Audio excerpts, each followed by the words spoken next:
ये क्लास 8 की ज्योग्राफी का चैप्टर सेकंड है, land, soil, water, natural vegetation and wild life resources. सब के बारे में सब पढ़ लेना है।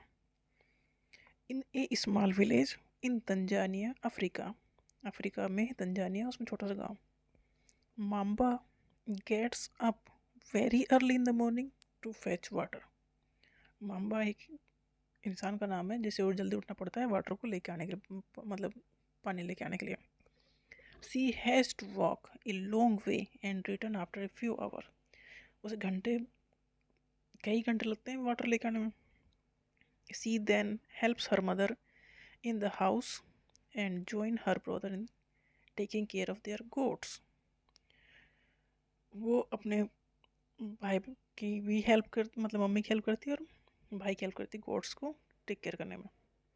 All her family own is a piece of rocky land. उसकी फैमिली के पास रॉकी लैंड का एक टुकड़ा है।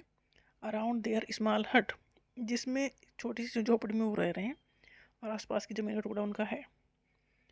माम्बाज फादर कैन बेयरली ग्रो सम मीज। मामा का जो पापा है, माम्बा एक लड़की का नाम है, उसके पापा वहाँ मुश्किल से कुछ मेज उगा पाते हैं, मतलब मक्का। And beans on it after toiling hard, मतलब काफ़ी मेहनत करने के बाद वो कुछ मेज मेज मतलब मक्का और बीन्स उगा पाते हैं। This is not enough to feed their family for the whole year. Area इतना बड़ा नहीं है कि पूरी साल का काम चल जाए। पीटर, ये तो एक केस हो गया। दूसरा case, Peter lives in the heart of the sheep rearing region in New Zealand where his family runs a wool processing factory. यहाँ उनकी वूल प्रोसेसिंग की फैक्ट्री है। Every day when he return from school, जब वो हर दिन वो school से आता है, Peter watch his uncle taking care of their sheep. देखता है कि उसके अंकल उसकी जो सीप भेड़ है उनकी टेक केयर कर रहा है। Their sheeps yard is situated in a wide grassy plain with hill in the far distance, मतलब अच्छी घासी घास का मैदान है जिसमें उसकी भेड़ रहे हैं। It is managed in a specific way using the latest technology use करते हैं वो। Peter's family also grow vegetables through organic farming, मतलब पीटर की फैमिली अच्छी है, पैसे वाली है। Mamba and Peter stay in two different part of the world. एक न्यूजीलैंड में, एक अफ्रीका में, दोनों अलग अलग दुनिया के पार्ट्स में हैं। And led very different life, दोनों की लाइफ काफ़ी डिफरेंट है। This difference is the because of the difference in the quality of the land. ये इसलिए है कि जो लैंड की क्वालिटी है, soil, water, natural vegetation, animal and the use of the technology में डिफरेंस है।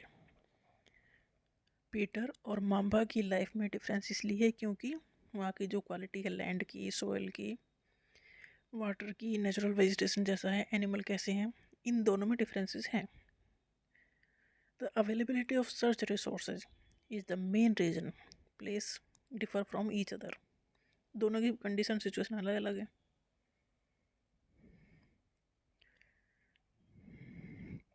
लैंड, जमीन का टुकड़ा। Land is among the most important natural resource, definitely है, हम इसे पैदा तो कर ही नहीं सकते, तो इम्पोर्टेंट नेचुरल रिसोर्स है land. It covers only about 30% of the total area of the earth surface. Total earth का 30% में ही लैंड है। And all parts of this small percentage are not habitable, मतलब सारा पार्ट ऐसा नहीं कि जिस पर रह सको। The uneven distribution of population in different part of the world is mainly due to varied characteristic of land and climate. देखो, हर जगह क्लाइमेट ऐसा नहीं कि रहा जा सके, तो डिस्ट्रीब्यूशन ऑफ पॉपुलेशन डिपेंड करता है बहुत सारे फैक्टर पे, मतलब कहाँ पर पॉपुलेशन रहेगी, कहाँ पर लोग रहेंगे, जहाँ पर रहने लायक सिचुएशन होगी वहीं पर रहेंगे। द रक्ड ट्रोफोग्राफी है steep slope of the mountain, mountain पे कैसे कोई रहेगा। Low lying areas susceptible to water, water logging, मतलब कहीं अगर वाटर भर ही जाए तो वहाँ कोई कैसे रहेगा, मतलब रहने की सिचुएशन भी हर जगह ठीक होनी चाहिए ना। डेजर्ट एरिया है, वहाँ रेगिस्तान है, थिक फॉरेस्टेड एरिया है, नहीं रह सकते। आर नॉर्मली स्पार्सली पॉपुलेटेड और अनइनहेबिटेड, मतलब जितनी लैंड है उस वो सारी इस लायक नहीं है कि उस पर रहा जा सके। Plains and river valley offer suitable land for agriculture Hence, these are the densely populated area of the world. जहाँ पर रिवर बहती हैं, नदियाँ बहती हैं, वो एरिया ऐसा होता है कि वहाँ की जो सोयल है वो अच्छी होती है खेती के लिए, तो वहाँ पर पॉपुलेशन ज़्यादा रहेगी फिर, क्योंकि सब वहीं पर रहना शुरू करेंगे। लैंड के यूज़ क्या हैं, ज़मीन के यूज़ क्या हैं? Land is used for different purpose, जैसे कि agriculture, forestry, mining, building houses, road and setting up of industries. Land के ज़मीन तो हर जगह चाहिए।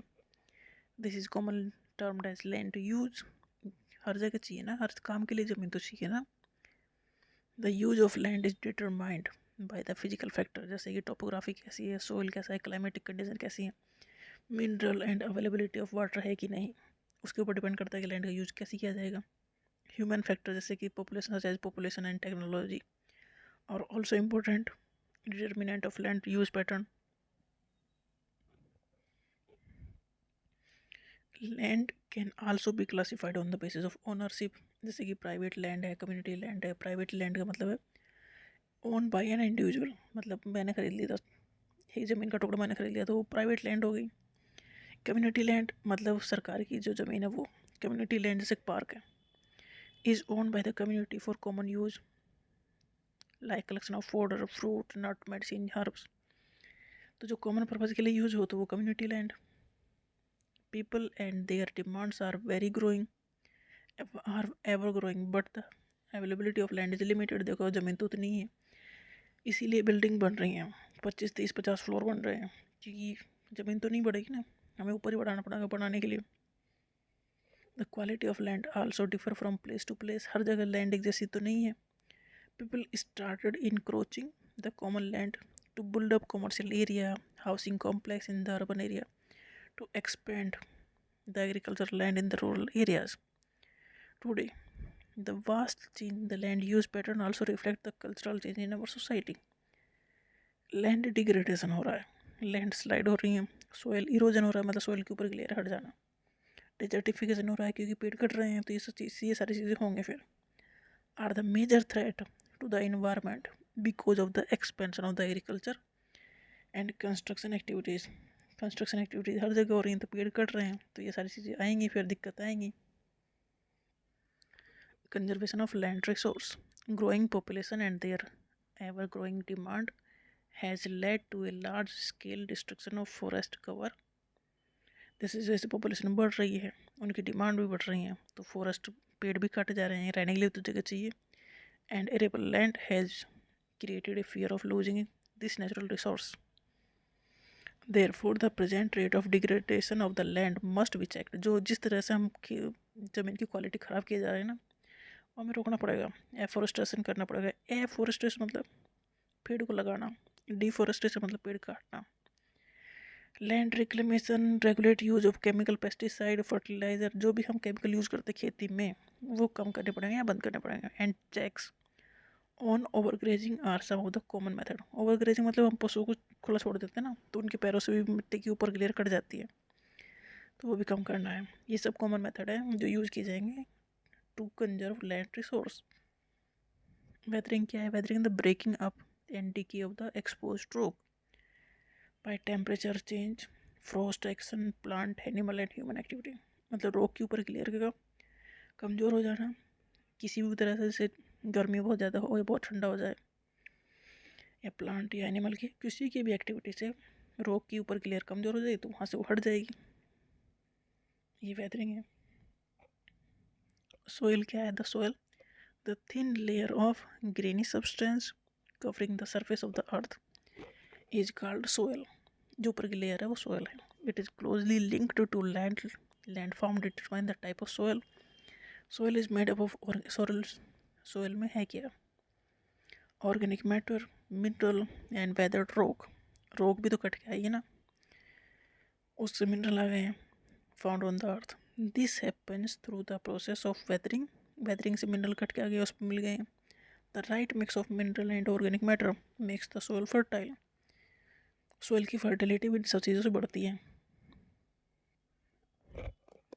Factors of soil formation, soil formation कैसे होता है?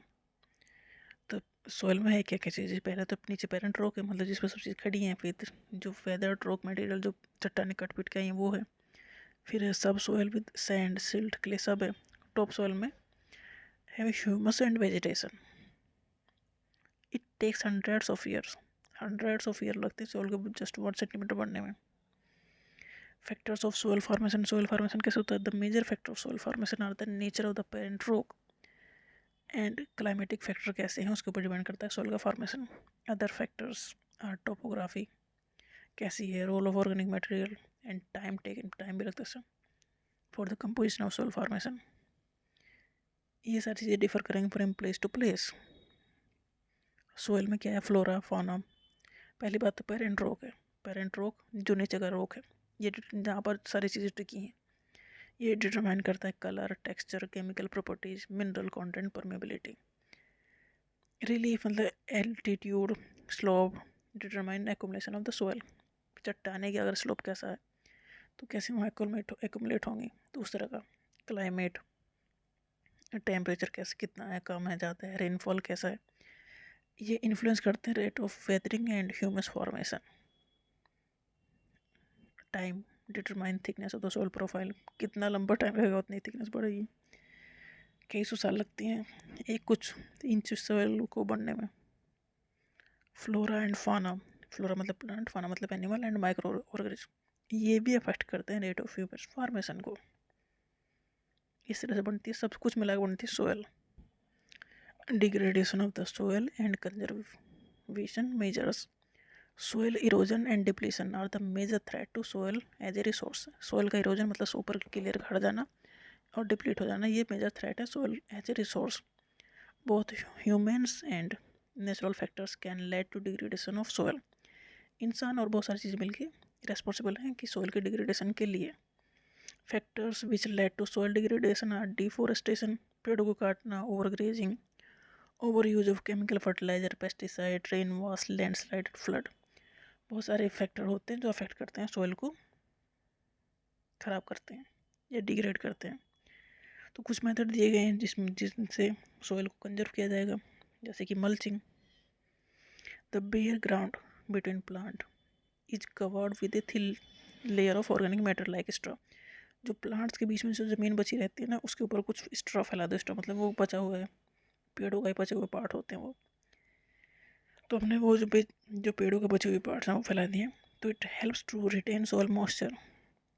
तो ज़मीन खुली हुई नहीं है तो सोयल का जो मॉइस्चर है वो उसी में रहेगा, क्योंकि हमने ऊपर से ढक दिया है। तो ये मल्चिंग। काउंटर बैरियर, इसमें stone, grass, soil are use to build barrier along counter. ये इसमें किनारे पे लगाते हैं, नए से स्टोन लगा दो या ग्रास लगा दो है।